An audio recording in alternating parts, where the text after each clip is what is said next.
Beat. And action.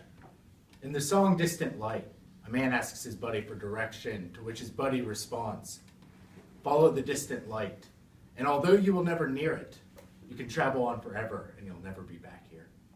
This song captures how our culture perceives truth and meaning, that the journey for truth is what changes you, but truth itself, you'll never get close enough to experience it. In our story today, Pilate is also on this journey for truth and meaning when he encounters the one who is truth, who is meaning.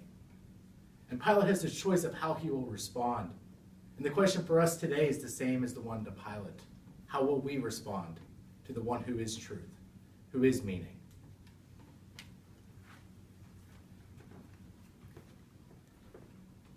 So Pilate went back into the governor's residence, summoned Jesus, and said,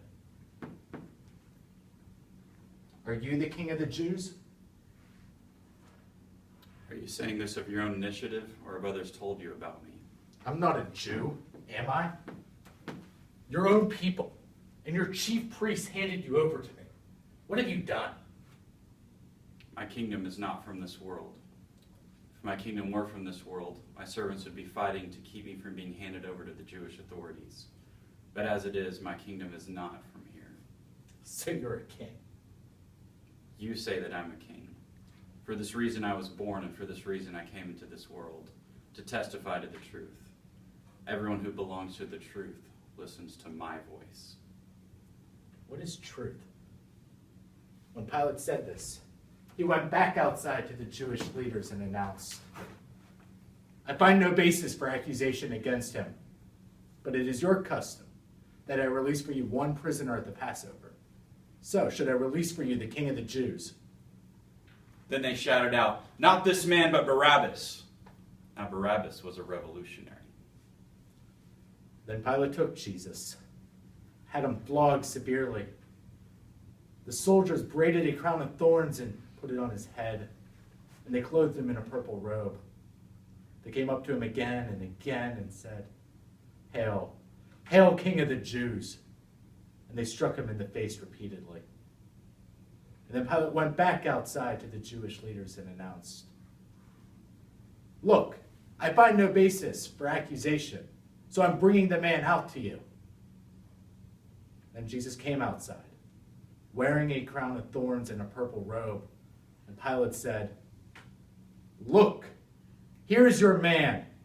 When the chief priests and their officers saw him, they shouted out, "Crucify him! Crucify him!" "You take him and crucify him. Certainly I find no basis for accusation against him." We have a law, and according to our law he ought to die, because he claimed to be the Son of God. When Pilate heard this, he was more afraid than ever. And he went back inside the governor's residence, said to Jesus, "Where do you come from?" But Jesus gave him no answer. So Pilate said to Jesus, "Do you refuse to speak to me? Do you not know that I have the authority to crucify you and to release you?"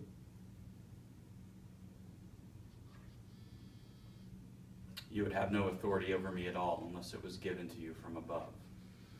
Therefore, the one who handed me over to you is guilty of greater sin. From this point on, Pilate tried to release him. But the Jewish leaders shouted out, "If you release this man, you are no friend of Caesar. Everyone who claims to be a king opposes Caesar." When Pilate heard these words, he took Jesus outside and sat down on the judgment seat at the stone pavement called Gabbatha in Aramaic.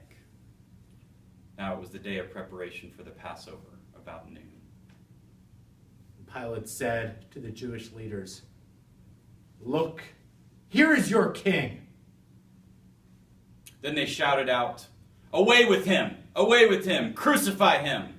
"Shall I crucify your king?" The high priest replied, "We have no king except Caesar." Then Pilate handed him over to be crucified.